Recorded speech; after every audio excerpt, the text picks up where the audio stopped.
Hi hello friends, എല്ലാ കൂട്ടുകാർക്കും good morning. എല്ലാവർക്കും ഇന്നത്തെ എപ്പിസോഡിൻ്റെ റിവ്യൂയിലേക്ക് സ്വാഗതം. അങ്ങനെ ഷാരി നേരെ പോണത് അന്ന് നിഷയുടെ ആ ഒരു മാരേജ് കഴിഞ്ഞ് ഓഡിറ്റോറിയത്തിലേക്ക് പോകുവാട്ടോ. അപ്പോൾ അവിടുത്തെ ഒരു മാനേജറെ പോയി കണ്ട് സംസാരിക്കുകയാണ്. എന്താ മാഡം ഇപ്പം ഇങ്ങനെയൊക്കെ പറയണത്, എന്തെങ്കിലും പ്രശ്നമുണ്ടോ? പ്രശ്നമൊന്നും കണ്ടിട്ടില്ല. കഴിഞ്ഞ 2 മാസം മുമ്പ് ഓഗസ്റ്റ് 19 മാരേജ് നടന്ന ഒരു നിഷ രോഹൻ എന്ന് പറഞ്ഞ മാരേജ് ഇല്ലേ, അതിൻ്റെ ഒരു വീഡിയോ കാണാൻ വേണ്ടിയിട്ടാണ്. അതാ വേണ്ടി ഞാൻ ചോദിച്ചാൽ ഇങ്ങനെ പ്രശ്നമൊന്നും ഉണ്ടായിട്ടില്ല, അത് കാണാൻ വേണ്ടിയിട്ടാണെന്ന് പറയാണ്. ശരി, ഞാൻ നോക്കട്ടെ എന്ന് പറഞ്ഞിട്ട് നോക്കുമ്പോഴേക്കും ശരിയാ മാഡം, ഓഗസ്റ്റ് 19 ആകെ ഒരു മാരേജ് മാത്രമേ ഇവിടെ നടന്നിട്ടുള്ളൂ. അത് ഈ പറഞ്ഞ നിഷയുടെയും രോഹൻ്റെ മാരേജാണ്. ഞാൻ വീഡിയോ കാണിച്ചു തരാൻ വേണ്ടിയിട്ട് ആ വീഡിയോ കാണിച്ചു കൊടുക്കണം. അപ്പം നിഷയുടെ കൂടെ മുഖമൊക്കെ പൊത്തിയ ഒരാളാട്ടോ കല്യാണച്ചക്കായിട്ട് ഇരിക്കണം. അപ്പം ഷാരി പറയണ്ട, അയ്യോ ഈ കല്യാണച്ചക്കൻ്റെ മുഖം മറച്ചിരിക്കുവാണല്ലോ, നോക്കട്ടെ എന്ന് പറഞ്ഞിട്ട് അയാൾ വീഡിയോ കുറച്ചങ്ങോട്ട് പ്ലേ ചെയ്ത് നോക്കുമ്പോഴേക്കും മാഡം ഈ ഫോട്ടോ ഇതിൽ ആ കല്യാണച്ചക്കൻ്റെ മുഖം കാണാം എന്ന് പറഞ്ഞിട്ട് അത് തിരിച്ചു വെച്ച് കൊടുക്കുവാണ്. അത് കാണുന്ന ഷാരി ആകെ ഞെട്ടിപ്പോവാണ്. ഷാരി വിചാരിച്ച പോലെ തന്നെ മനോഹരാട്ടോ നിഷയുടെ കൂടെ നിൽക്കുന്നത്.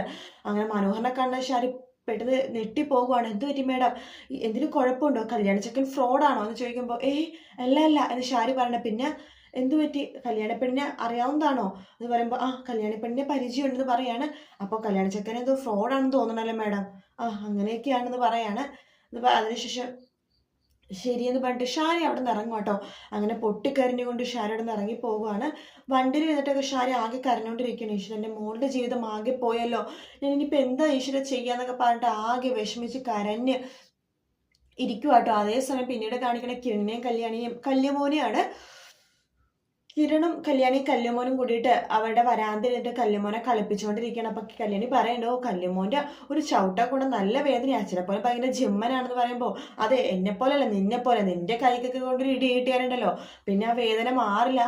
അങ്ങനെയാണോ എന്ന് പറഞ്ഞിട്ട് അവരുടെ കളിപ്പിച്ചുകൊണ്ടിരിക്കുക കേട്ടോ. ആ സമയത്താണ് ഷാരി വണ്ടിയിൽ അപ്പുറത്തേക്ക് എത്തുന്നത്. വണ്ടിയിൽ നിന്ന് ഇറങ്ങിയ ഷാരി പെട്ടെന്ന് തിരിഞ്ഞു നോക്കുമ്പോഴേക്കും കല്യാണിനെയും കിരണിനെയും കല്യമോനും കളിപ്പിച്ചുകൊണ്ടിരിക്കണ കാണുവാണ്. അത് കണ്ട് ഷാരി മനസ്സിൽ വിചാരിക്കുകയാണ്, എൻ്റെ ദൈവമേ, ശരിക്കും പറഞ്ഞാൽ നിൽക്കുന്നവനായിരുന്നു എൻ്റെ മോളുടെ ഭർത്താവായിട്ട് വരേണ്ടത്. അങ്ങനെയാണെങ്കിൽ എൻ്റെ മോളുടെ ജീവിതം എത്ര നല്ലതായി തീർന്നാനേ എന്ന് പറഞ്ഞിട്ട് കിരണിനെ തന്നെ നോക്കിക്കൊണ്ടിരിക്കുക കേട്ടോ. അപ്പം അത് കണ്ട് കല്യാണി പറയണ്ട്, കിരണേട്ട അവരിങ്ങോട്ട് തന്നെ നോക്കിക്കൊണ്ടിരിക്കുകയാണല്ലോ, എന്തോ പ്രശ്നമുണ്ടല്ലോ എന്ന് പറയുമ്പോൾ എന്താ കല്യാണി, ഞാൻ പോയി നോക്കണോ? വേണ്ട കിരണേട്ട എന്ന് പറയാണ്. ഞാൻ നോക്കിയിട്ട് വരാമെന്ന് പറഞ്ഞിട്ട് കിരൺ അങ്ങോട്ടേക്ക് ഇറങ്ങുന്നുണ്ട്. ശേഷം ഷാരിയുടെ അടുത്ത് എന്താ എന്നിങ്ങനെ ചോദിക്കുമ്പോൾ ഷാരി പെട്ടെന്ന് ഒന്നും അറിയാത്ത പോലെ വേഗം വീട്ടിലേക്ക് കയറി പോവുകയാണ്. അപ്പോൾ കല്യാണി പറയണ്ട, എന്തോ ഒരു പ്രശ്നമുണ്ടല്ലോ, ഇനി അവരെന്തെങ്കിലും അപ്പോഴേക്കും കിരൺ പറയണ്ടേ, അവർ പ്രശ്നമൊന്നുമില്ല കല്യാണി, അവരിപ്പോൾ എല്ലാം തകർന്ന ഒരു അമ്മയാണല്ലോ, സരിയു അവരുടെ മോളല്ലെന്ന് അറിഞ്ഞു, അതുകൊണ്ട് അവർ പ്രശ്നത്തിനൊന്നും വരുത്തൊന്നുമില്ല എന്ന് പറയാണ്. എന്നാലും സൂക്ഷിക്കണം കിരണേട്ടാ, ശരിക്കും പറഞ്ഞാൽ അവരൊരു പാവപ്പെട്ട കുടുംബത്തിലെ ഒരു സ്ത്രീയായിരുന്നു. അവരെ കണ്ട് ഇഷ്ടപ്പെട്ടിട്ട എൻ്റെ അമ്മ ഭഗാസുരനെ കൊണ്ട് അവരെ കല്യാണം കഴിപ്പിച്ചത്. അവർ നല്ലൊരു സ്ത്രീയാണെന്ന് വിചാരിച്ചിട്ട്. ആദ്യമൊക്കെ ഒരു നല്ല സ്ത്രീ തന്നെയായിരുന്നു, പിന്നീടാണ് അവർ സ്വത്തുക്കളും പണത്തോട് അവർക്ക് ആക്രാന്തം തുടങ്ങിയത്. ഇനി അവരുടെ സ്വഭാവം മാറുവാണെങ്കിൽ എന്താ ചെയ്യേണ്ടത് ഞാൻ നോക്കിക്കോളാം എന്ന് കിരൺ ഇങ്ങനെ പറയും കേട്ടോ കല്യാണം എടുത്ത്. അതിനുശേഷം കാണിക്കുന്നത് ഷാരി ആകെ തകർന്ന വീടിനുള്ളിലേക്ക് കയറുവാണ്. അവിടെയാണെങ്കിൽ നമ്മുടെ ബഗാസുരൻ, അതായത് രാഹുല് കിരണിൻ്റെയും കല്യാണിയുടെ ഫോട്ടോ ഇങ്ങനെ സൂം ചെയ്ത് നോക്കിക്കൊണ്ടിരിക്കുക കേട്ടോ. എന്നിട്ട് കിരണിനെ ഇങ്ങനെ നോക്കിക്കൊണ്ട് ഇങ്ങനെ മനസ്സിലിങ്ങനെ പറയുന്നുണ്ട്, എൻ്റെ മോളുടെ ജീവിതത്തിൽ വരേണ്ടത് ഇവനായിരുന്നു, കുഴപ്പമില്ല, സമയം വൈകിട്ടില്ല, ഇനി എൻ്റെ മോളുടെ ജീവിതത്തിലേക്ക് ഇവൻ കടന്നു വരും എന്നൊക്കെ പറഞ്ഞിട്ട് കിരണിൻ്റെ ഫോട്ടോ നോക്കി ഇങ്ങനെ നിൽക്കുക കേട്ടോ. ആ സമയത്ത് നമ്മുടെ ഷാരി അങ്ങോട്ടേക്ക് വരുവാണ്. ഷാരി ബഗാസുരൻ ഇങ്ങനെ സൂക്ഷിച്ച് നോക്കുവാണ്.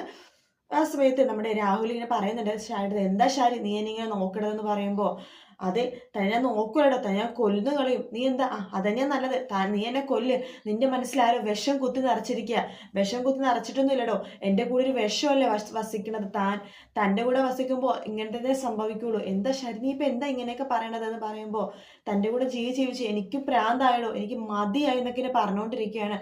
എല്ലാത്തിനേക്കാളും താൻ ഒറ്റൊരുത്തനാടോ എന്ന് പറഞ്ഞിട്ട് ഷാരി പെട്ടെന്ന് നമ്മുടെ രാഹുലിൻ്റെ കഴുത്തിന് ഇങ്ങനെ കയറി പിടിക്കുക കേട്ടോ.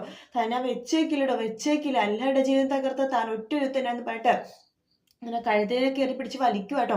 അപ്പോൾ ആ ബഹളമൊക്കെ കേട്ട് സരയു മുകളിൽ നിന്നിട്ട് ഇറങ്ങി വരുന്നുണ്ട്.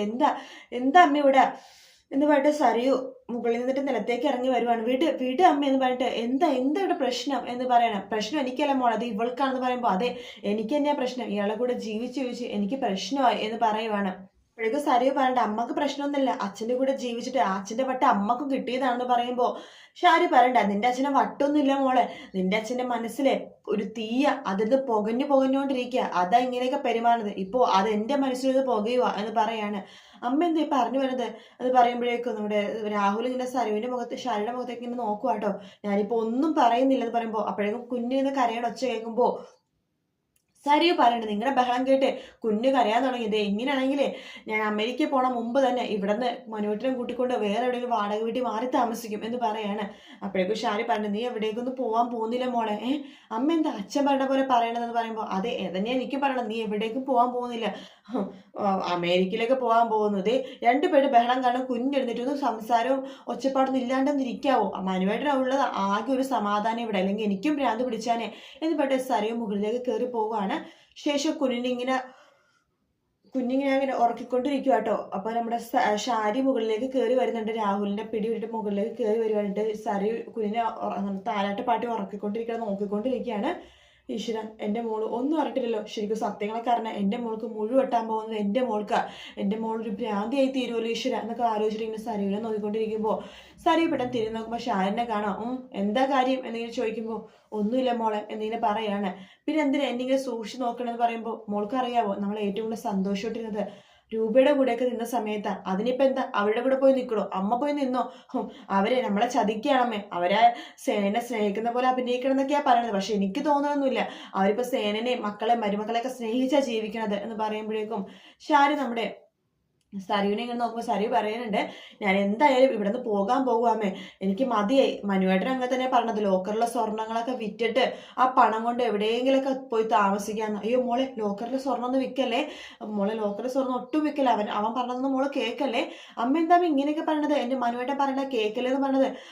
അച്ഛനെ പോലെ തന്നെ അമ്മയും തുടങ്ങിയോ, ഞാൻ പിന്നെ പറഞ്ഞത് ആര് പറഞ്ഞത് കേൾക്കണം, അമ്മ അച്ഛനും പറഞ്ഞത് കേൾക്കണോ, ഇല്ല മനുവേട്ടൻ പറഞ്ഞ സ്വർണ്ണം ഫുള്ളും ഞാൻ വിൽക്കും, ഈശ്വരൻ്റെ മോളുടെ ജീവിതം സ്വർണ്ണമൊക്കെ അവനത്ത് കവർന്നെടുക്കാൻ പോവാണല്ലോ എന്നിങ്ങനെ ഷാരി വിചാരിക്കട്ടെ, എന്താ അമ്മ പോവാൻ നോക്കിക്കേ എന്നൊക്കെ പറയാണ്. അങ്ങനെ ഷാരി സരിനെ നോക്കി അവിടെ നിന്ന് പോകുവാണ്. ശേഷം അവിടെ നിന്ന് മാറി നിന്നിട്ട് നമ്മുടെ മനോഹരനെ വിളിക്കുന്നുണ്ട്. മനോഹർ ഫോൺ എടുക്കുന്നുണ്ട്. അമ്മായിയമ്മയാണ് വിളിക്കണത്, എന്തോ കാര്യമുണ്ട് എന്ന് പറഞ്ഞിട്ട് ഫോൺ എടുക്കുവാണ്. ഹലോ അമ്മേ എന്താന്ന് ചോദിക്കുമ്പോൾ മനു ഇപ്പൊ എവിടെയാ, ഞാനിപ്പോ പുറത്താണ് അമ്മേ, ഒരു മീറ്റിംഗ് ഉണ്ട്, ബ്രസീലിൽ നിന്ന് 2 പേര് വന്നിട്ടുണ്ട്. ബ്രസീലിൽ നിന്നോ, പെലയാണോ അതോ നമ്മുടെ നെയ്മറാണോ? അമ്മ ഇങ്ങനെയൊക്കെ ചോദിക്കുന്നത്, അല്ല ബ്രസീൽ എന്ന് പറയുമ്പോൾ നെയ്മറിനെയും പെലേനെയൊക്കെയാണ് നമുക്ക് ഓർമ്മ വരുന്നത്. ഓ അമ്മയുടെ ഒരു തമാശ, അല്ല എപ്പോഴും മനുവിനൊന്ന് വരാം, എനിക്ക് മനുവിനൊന്ന് കാണണമെന്ന്. അമ്മ ഞാൻ വീട്ടിൽ വരാം എത്രയും പെട്ടെന്ന്. വീട്ടിൽ വരണ്ട, മനു എവിടെ ഉള്ളത് പറ, ഞാൻ അങ്ങോട്ടേക്ക് വരാം. ഞാൻ ഇവരുടെ ആയിട്ടുള്ള മീറ്റിംഗ് ഒന്ന് കഴിയട്ടെ, എന്നിട്ട് ഞാൻ അമ്മേനെ വിളിക്കാമെന്ന് പറഞ്ഞിട്ട് മനു ഫോൺ വെക്കുവാണ്. എന്തൊരു പ്രശ്നമുണ്ടല്ലോ എന്ന് മനു മനസ്സിലിങ്ങനെ വിചാരിക്കാം കേട്ടോ. പിന്നീട് കാണിക്കണം നമ്മുടെ ലക്ഷ്മിനെയാണ്. ലക്ഷ്മിൻ്റെ അടുത്ത് കാർത്തിക പറയുന്നുണ്ട്, അമ്മേനെ കൊല്ലാൻ വേണ്ടി ഏതെങ്കിലും ഒരു വാടക കൊണ്ടനെ അയാൾ അറേഞ്ച് ചെയ്തിട്ടുണ്ടെന്നാ പറഞ്ഞത് പ്രകാശൻ. മിക്കവാറും ആ വാടക കൊണ്ട ഈ ഹോട്ടലിൽ തന്നെയായിരിക്കും നിൽക്കുന്നുണ്ടാവുക.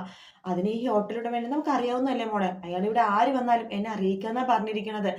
ആര് പുതുതായിട്ട് ഇവിടെ വന്നാലും ഏത് റൂം എടുത്താലും അയാൾ എന്നെ അറിയിക്കും. അത് മാത്രമല്ല അമ്മേ, കിരണിന്റെ അച്ഛനല്ലോ സേനങ്കിൾ, അങ്കിളുടെ ഒരു വലയ, ഗുണ്ടകളുടെ വലയ അമ്മയുടെ മുകളിൽ എപ്പോഴും ഉണ്ട്, അതുകൊണ്ട് അമ്മ പേടിക്കൊന്നും വേണ്ട എന്ന് പറയാണ്. അങ്ങനെ നമ്മുടെ അവർ സംസാരിച്ചുകൊണ്ടിരിക്കുകയാണെങ്കിൽ തന്നെ നമ്മുടെ പ്രകാശൻ അറേഞ്ച് ചെയ്ത ആ ഗുണ്ട ഉണ്ടല്ലോ, അയാൾ ആ ഒരു ഹോട്ടലിലേക്ക് റൂം എടുക്കാൻ വേണ്ടി ഇങ്ങനെ വരുന്ന ഭാഗത്തോട് കൂടിയിട്ടാട്ടോ ഇന്നത്തെ എപ്പിസോഡ് തീരുന്നത്. എന്തായാലും അയാൾ വരുമ്പോൾ തന്നെ നമ്മുടെ ലക്ഷ്മി സത്യങ്ങളൊക്കെ അറിയുമെന്നുള്ള കാര്യത്തിൽ ഒരു സംശയവും ഇല്ല. വീഡിയോ ഇഷ്ടപ്പെട്ടെങ്കിൽ ലൈക്ക് ചെയ്യുക, സബ്സ്ക്രൈബ് ചെയ്യുക, കമൻറ്റ് ചെയ്യുക. മറ്റൊരു വീഡിയോ വീണ്ടും കാണാം. Take care, bye bye.